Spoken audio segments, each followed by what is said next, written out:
Dernière vidéo avant les résultats. Donc ce matin, on a vu comment à partir des plats préparés, on pouvait extraire l'ADN, comment on pouvait préparer les gels, comment on pouvait organiser une bonne PCR. Donc si on se met dans le cadre où on aurait fait ces manips, au bout de 4 heures, on a fini d'extraire l'ADN et donc on peut passer à la suite des opérations.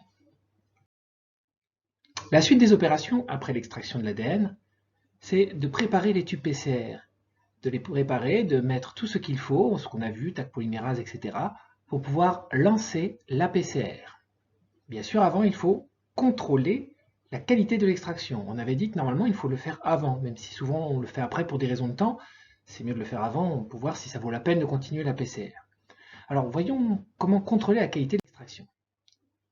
Contrôler la qualité de l'extraction, c'est voir si on a de l'ADN pur, si on a réussi à s'attaquer aux protéines et donc à récupérer que l'ADN tout seul. Il faut avoir éliminé tout le reste, les réactifs, les lipides, les glucides. Pour ça, c'est pas compliqué, il suffit de faire un spectre d'absorption. On sait que l'ADN absorbe beaucoup plus à 260 qu'à 280, contrairement aux protéines qui ont tendance à plutôt faire le contraire. Donc on va faire de la mesure par spectrophotométrie.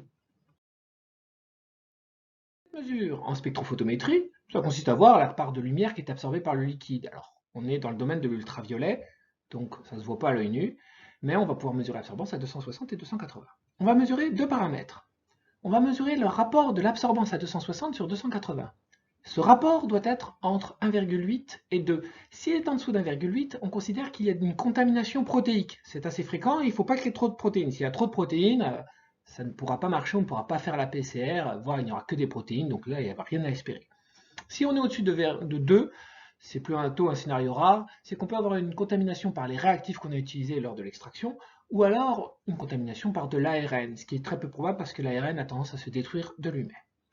L'autre mesure qu'on va pouvoir faire, à condition normalement que le paramètre soit entre 1,8 et 2, à la rigueur on peut déborder un petit peu, c'est pas trop grave, c'est de faire ce calcul qui dépend de l'absorbance à 260 et 280, qui va nous donner la teneur en ADN en microgrammes par millilitre.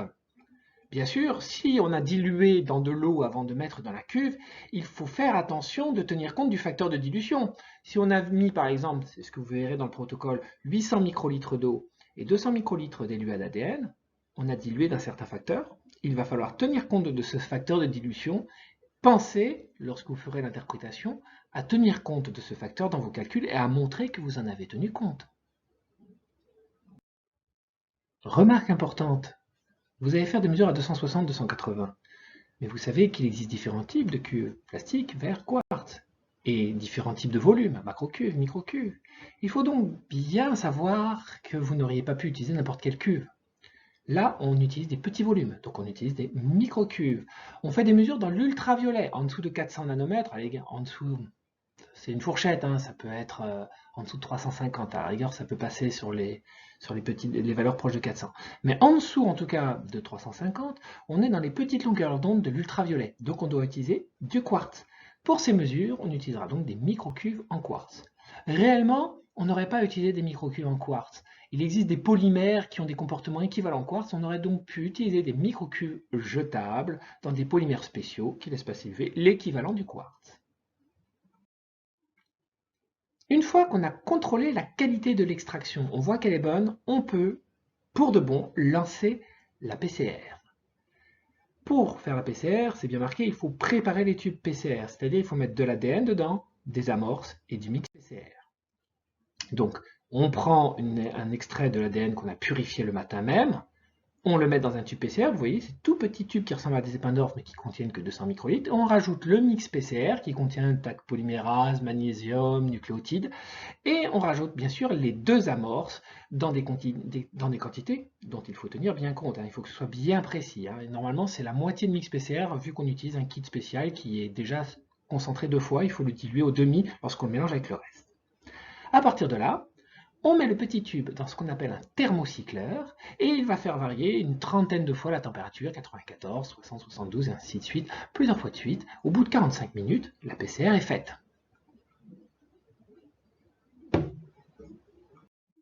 Le thermocycleur que vous auriez eu à utiliser, c'est un Ristretto de VWR. C'est cet appareil que vous voyez ici, noir, ce que Florent Couturier appelle un gaufrier. Et en effet, ça ressemble à un gouffrier, hein, mais ce que vous voyez, c'est que là où la petite flèche s'agite, là, voilà, ici, il aurait fallu poser le petit tube PCR, puis on appuie sur le bouton On, et il y a un programme, il suffit de le programmer, on le programme soi-même, alors le programme est déjà fait, et hop, ça vous balance les 30 cycles.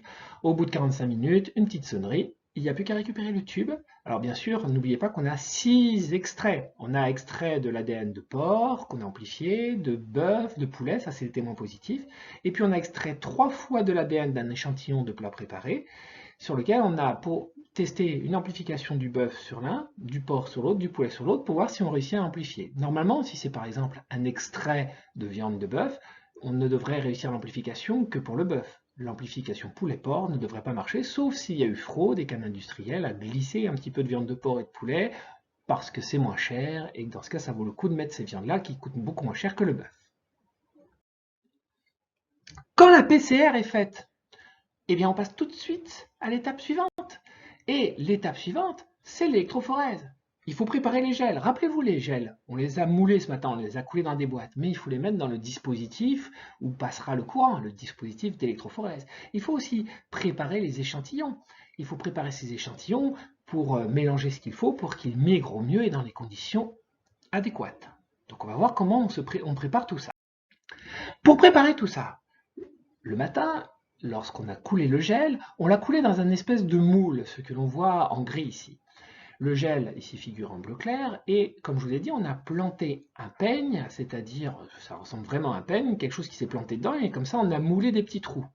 Ainsi, en retirant le peigne, on aura des petits trous, ce qu'on appelle des puits, où on pourra faire des dépôts, on pourra déposer les différents échantillons, les 6 échantillons. Donc, on retire le peigne, on récupère le bloc gel plus moule, et on le transfère dans le bac où aura lieu l'électrophorèse. Voilà. On transfère ça dans un bac à électrophorèse. Hop. Où on pourra brancher le tout sur un générateur et faire passer le courant.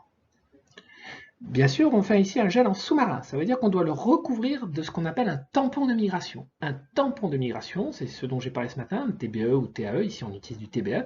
C'est un liquide qui va permettre de faire passer le courant à travers le gel. Sachant que, rappelez-vous, le gel, c'est un mélange de gel raide, qui va faire fluorescer l'ADN, d'agarose et de TBE. Et on rajoute le liquide TBE par-dessus sur le gel pour être sûr que le courant passe. Il n'y a plus ensuite qu'à prendre un pipetteman et à aller déposer les échantillons dans chaque puits. Mais comment préparer ces échantillons? Ces échantillons, il faut les avoir préparés bien avant. On a fait une amplification PCR, ça veut dire qu'on a pris de l'ADN et qu'on a multiplié par un facteur de 1 milliard le nombre de séquences de la région que l'on désire amplifier. Donc tout ça, on l'a dans un tube PCR. On va transférer une petite quantité d'ADN dans un Eppendorf et on va aussi mélanger cet ADN amplifié avec un réactif qu'on appelle le tampon d'échantillon. Si on ne met pas de tampon d'échantillon, l'électrophorèse marchera très très mal, voire pas du tout. Alors, on va voir à quoi sert le tampon échantillon. Le tampon d'échantillon, c'est un mélange de plusieurs substances, 3 en particulier. La première substance, c'est souvent du glycérol, ça peut être du saccharose, elle est là pour donner de la densité à l'échantillon, le rendre visqueux, comme un sirop qu'on déverserait dans l'eau. Comme ça, quand on va déposer l'échantillon dans les puits, bien que le puits soit rempli de TBE, il va descendre, se déposer dans le puits et ne pas se mélanger avec le tampon. Donc c'est là pour alourdir l'échantillon et le faire descendre. Ensuite, le tampon d'échantillon présente un produit qu'on appelle un tampon de charge. Le but est d'homogénéiser la charge de l'ADN, en fait de jouer sur le pH, pour être sûr que votre ADN sera chargé négativement, de façon homogène, pour qu'il aille migrer vers la borne positive. Troisième élément, il faut un marqueur de migration. Le marqueur de migration, à ne pas confondre avec le tampon de migration, le marqueur de migration, c'est un colorant qui ne va pas colorer l'ADN. Attention, le marqueur de migration ne colore pas l'ADN. C'est un colorant qui va migrer en même temps que l'ADN. En gros, c'est une molécule colorée. Et on va pouvoir ainsi voir la migration en temps réel et savoir quand l'arrêter. En effet, l'ADN va migrer. Si on fait migrer 1 heure, bon, tout va bien, il reste sur le gel. Mais si on fait migrer trop longtemps, au bout d'un moment, il va arriver au bout du gel et il va sortir du gel. Donc, il est important de mettre un colorant qui sera plus petit que notre ADN pour pouvoir suivre la migration et lorsqu'il arrive en bout de migration, quand on voit que le colorant arrive au bout du gel, arrêtez la migration. Alors, les marqueurs de migration que vous utilisez, il y en a plusieurs, vous pourrez voir dans le protocole. Il y a du bleu bromophénol, du xylène-cyanol, de l'oranger, il y a un mélange. Le tampon d'échantillon qu'on utilise, pour nos échantillons en particulier, contient du xylène-cyanol et de l'oranger. C'est le plus léger qui migrera devant. Et attention, il faut en équivalence par rapport à une molécule d'ADN que cet échantillon migre plus loin, plus vite que notre ADN, donc qu'il soit plus petit.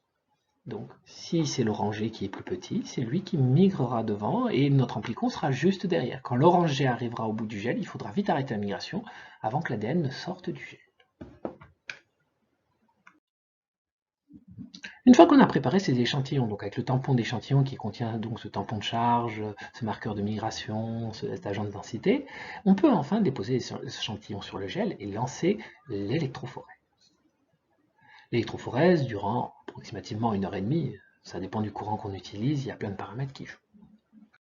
Donc le principe, c'est qu'on va lancer le courant, on va brancher l'appareil sur un générateur, et les molécules vont être séparées en fonction de leur taille. Les petites molécules vont migrer plus loin, à droite, les grosses molécules moins loin, à gauche. Et même si on ne les voit pas à l'œil nu, ces molécules d'ADN, rappelez-vous, nous avons un marqueur de migration, des colorants qui nous permettront de voir cette migration. Donc, on lance l'électrophorèse, d'accord, mais stop, attention, on ne l'a pas lancé au pif. Rappelez-vous, dans le gel, il y a plusieurs puits dans lesquels on a déposé différents échantillons. On a déposé des extraits d'ADN de bœuf amplifiés, des extraits de porc amplifiés, de poulet amplifiés, ça c'est nos témoins. Et on a déposé aussi 3 extraits d'ADN de notre plat préparé sur lesquels on a testé d'amplifier des séquences éventuelles de bœuf, de poulet et de porc. Donc il faut déposer ces échantillons selon un ordre bien établi, sinon on ne sera pas capable de savoir qui est quoi. Voyons donc ce plan. Ce plan, il vous est donné dans le protocole.